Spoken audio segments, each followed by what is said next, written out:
जय हिंद दोस्तों, कैसे हैं। उम्मीद करता हूं आप सभी अच्छे होंगे। आपकी तैयारी बहुत अच्छी तरीके से चल रही होगी। जैसा कि आपने थंबनेल में देखा, बिल्कुल हम उसी विषय के ऊपर चर्चा करने जा रहे हैं कि राजस्थान पुलिस कांस्टेबल और राजस्थान पुलिस सब इंस्पेक्टर की तैयारी अभी से ही करें तो कैसे करें। और इसी के बीच में कांस्टेबल, राजस्थान पुलिस कांस्टेबल जिसको सीईटी के अंदर कर दिया गया है, तो सीईटी के लिए अलग से पढ़ना है और उसके बाद में राजस्थान पुलिस कांस्टेबल के लिए अलग से पढ़ना है। तो सीईटी उसके अंदर कितनी कारगर होगी, सीईटी के अंदर पढ़ा हुआ उसमें कितना काम में आ सकता है, काम में आ जाएगा। और ये वैकेंसियाँ कब तक आने वाली है, कब तक नहीं आने वाली है, हम अभी से प्रिपरेशन करें तो हमारी क्या स्ट्रेटेजी होनी चाहिए, किस तरीके से हम पढ़े, कितने घंटे पढ़े, ये तमाम बातें जिनके ऊपर हम इस वीडियो के अंदर चर्चा करने जा रहे हैं। आप अंत तक बने रहना। स्वागत करता हूं अपने platform BL Education and Motivation पर। अपना Telegram channel BL Education Motivation आप ज्वाइन कीजिए। वहां पर समय समय पर सभी प्रकार के इन्फॉर्मेशन, सभी प्रकार के पीडीएफ्स और बाकी जो भी इम्पोर्टेंट फैक्टर होते हैं वो वहां पर मैं प्रोवाइड करवाने की कोशिश करता हूं। तो चलिए हम शुरू करते हैं हमारे आज के इस वीडियो को, जिसके अंदर हम पूरी चर्चा करेंगे हमारे इस पेपर को लेकर, इसकी तैयारी राजस्थान पुलिस कांस्टेबल और सब इंस्पेक्टर इन दोनों को लेकर। तो दोस्तों मैं सबसे पहले बताना चाहूँगा, अभी राजस्थान पुलिस कांस्टेबल जिसका पेपर हुआ, जिसके अंदर बहुत सारी जिलों का है और यूनिटों का है जिनका रिजल्ट आ चुका है और उनके मेडिकल भी स्टार्ट होने वाले हैं। हमारे भी प्लेटफॉर्म से बहुत सारे जुड़े हुए बहुत सारे भाई बहन ऐसे हैं जो फाइनल तक पहुँचे हैं, बहुत सारे ऐसे हैं जो फिजिकल पास में, पेपर पास में, लेकिन फाइनल में रह गए। उन सभी को मैं बताऊंगा कि आप हमारे साथ में चलिए, हम जैसे बता रहे हैं वैसे आप तैयारी कीजिए, बिल्कुल आपका सिलेक्शन होगा। और जिनका हुआ है उनको बेस्ट ऑफ लक। और इस पेपर को देने के बाद में जो हमारे वर्दी पहनने का जो जुनून है वो अभी भी बरकरार है और बरकरार होना चाहिए। हम राजस्थान पुलिस कांस्टेबल और सब इंस्पेक्टर की आने वाली भर्ती की हम इंतजार कर रहे हैं कि ये वैकेंसी कब तक आए, कब तक नहीं। तो दोस्तों मैं सबसे पहले बताना चाहूँगा, अभी राजस्थान पुलिस के जितने भी ट्रेनिंग सेंटर हैं वो सारे खाली हैं और दिसंबर तक इनकी मेडिकल और ज्वाइनिंग की सारी प्रक्रिया कंप्लीट हो गई। जनवरी के अंदर इनको ज्वाइनिंग देने के पूरे चांस हैं। तो जैसे इनको ज्वाइनिंग देंगे तो इनकी ट्रेनिंग चालू हो जाएगी और उसके बाद में हमारी नई भर्ती है जिसकी घोषणा पहले से हो चुकी है, तो उसके आने के जो रास्ते हैं वो खुल जाएंगे। इसी के साथ ही साथ सीईटी के अंदर होने के लिए कारण से सीईटी का एग्जाम है वो जनवरी फरवरी के अंदर कंप्लीट हो जाएंगे। तो या तो ये एग्जाम होते ही राजस्थान पुलिस की वैकेंसी निकाल दी जाएगी, नहीं तो मार्च तक वैकेंसी आने के पूरे चांस हैं। इसके बाद में मार्च तक वैकेंसी आएगी तो उसके बाद में 2 से 3 महीने आपको एग्जाम के लिए मिलेंगे।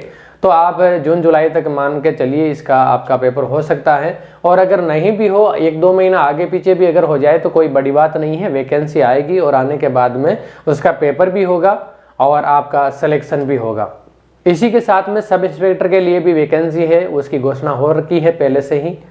कांस्टेबल के लिए 4,500 पदों के लगभग और सब इंस्पेक्टर के लिए 450-500 पदों के लगभग वैकेंसी है, जो ऊपर नीचे हो सकती है, जो कोई बड़ी बात नहीं है, नॉर्मल प्रोसीजर है। इसी के साथ में सब इंस्पेक्टर की वैकेंसी जो पहले हुई थी 2018 के अंदर, उसी की अभी इंटरव्यू के लिए उनको अभी रखा हुआ है। जैसे ही उनके इंटरव्यू कंप्लीट होते हैं उसके बाद में उनको ज्वाइनिंग दे दी जाएगी, फिर बाकी सारे रास्ते हैं वो खुल जाएंगे। ट्रेनिंग सेंटर भी सारे जो है, जब तक वैकेंसी कंप्लीट होगी तब तक उनकी भी ट्रेनिंग हो जाएगी।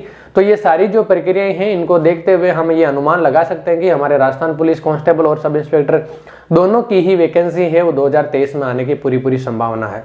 तो हमारे पास में समय बहुत कम है, तो इसके लिए हमें तैयारी करना है। और इसके लिए मैं बता रहा हूँ, जो सीईटी के अंदर राजस्थान पुलिस को किया है, हालांकि वैसे देखें तो क्योंकि बहुत सारा इसमें डिफरेंस है, नहीं होना चाहिए, लेकिन अगर हो गया है तो अब हमें इसके अकॉर्डिंग हमें तैयारी करनी पड़ेगी, हमारी मेहनत करनी पड़ेगी। लेकिन एक चीज़ मैं आपको बताना चाहूँगा, चाहे आपको कड़वी लगे चाहे कैसी भी लगे, सीईटी का जो सिलेबस है ये विस्तृत सिलेबस दिया हुआ है, पूरा संपूर्ण सिलेबस है। इसकी अगर कोई भी तैयारी करता है और अगर वो गहन तैयारी करता है, सीरियस होकर अगर इसकी स्टडी करता है, तो उसके सामने चाहे राजस्थान पुलिस हो, चाहे राजस्थान पुलिस कांस्टेबल हो, चाहे सब इंस्पेक्टर हो, या आपके समक्ष चाहे पटवारी हो, ग्राम सेवक हो, कोई भी हो वैकेंसी, उसके अंदर आपको अलग से पढ़ना नहीं पड़ेगा। क्योंकि यही सारे जो टॉपिक हैं, यही सारे टॉपिक आपके एग्जाम के अंदर आएंगे। जो आपका भर्ती होगी उस भर्ती का जो सिलेबस होगा उसके अंदर रहने वाले ये सारे, और इन्हीं की अभी आपको यहाँ पर तैयारी करनी है।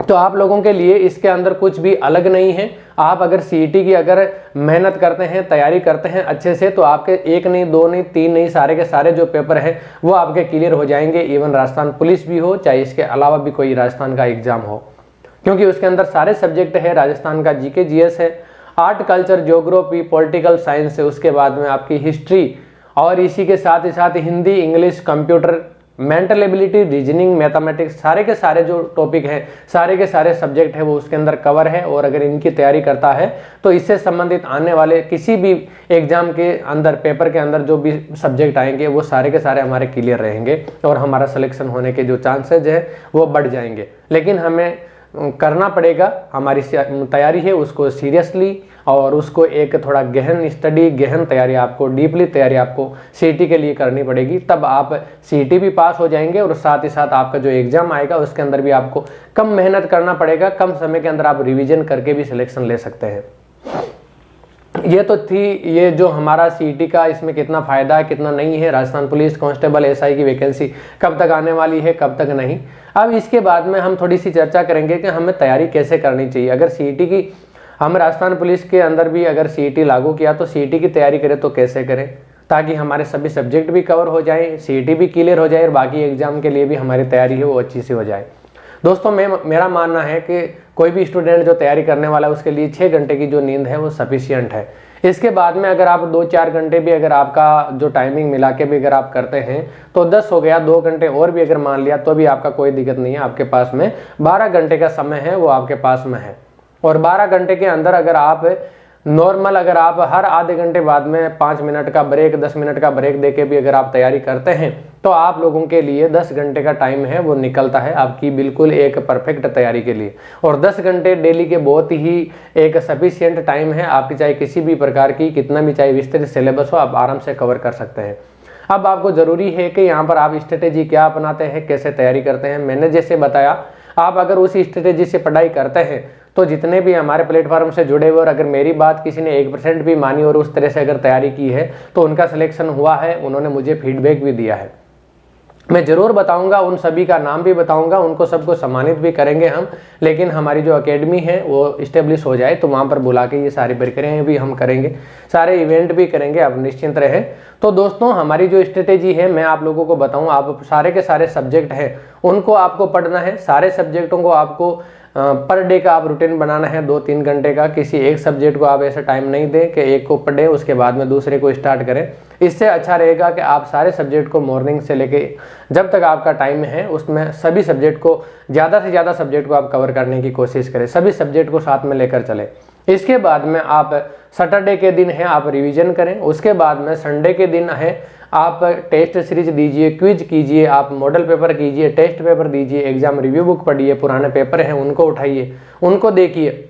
ये सारी की सारी जो चीज़ें हैं आप लोगों के लिए एक फायदेमंद रहेगी, बहुत ही अच्छी रहेगी कि आपकी जो तैयारी है वो कैसी हो रही है, उसके अंदर कौन सा पार्ट है, कौन सा सब्जेक्ट है, कौन सा टॉपिक है जो आपका तैयार नहीं है। तो आपके उससे आपके खुद के सेल्फ एनालिसिस से आप उसको फाइंड आउट कर लेंगे और उसका दूसरे दिन से आप वापस रिवीजन करना स्टार्ट कर सकते हैं। तो ये सारी चीज़ें हैं, ये आपको ध्यान रखना अपनी तैयारी के अंदर, स्ट्रेटेजी के अंदर। आप एक बुक से पढ़े कोई दिक्कत नहीं है, आप 1000 बुक की जगह एक ही बुक को पढ़े लेकिन 1000 बार पढ़े। मैंने शुरू से ही मैं बताता हूँ, आप एक एजुकेटर को ले लीजिए, आप बुक ले लीजिए, उसके बाद में बुक से पढ़िए, पुराने पेपर देखिए, उनके अंदर अगर जो चीज़ आपको समझ में नहीं आ रही है, जो टॉपिक आपको क्लियर नहीं हो रहा है, जो सब्जेक्ट आपको नहीं समझ में आ रहा है वो आप एक एजुकेटर ऑनलाइन कोई भी हो चाहे ऑफलाइन हो, आप उनको एक चूज कीजिए और उनसे वो टॉपिक है आप समझिए। उसके बाद में आप ऐसे करते अगर जाएंगे तो आपका श्योर सिलेक्शन होगा और आप उत्तीर्ण भी होंगे और आप अपने जो सपने हैं उनको भी साकार करेंगे। उम्मीद करता हूँ आपको समझ में आया होगा। आप बने रहेंगे BL एजुकेशन मोटिवेशन के साथ, मेरे साथ। जय हिंद, जय भारत।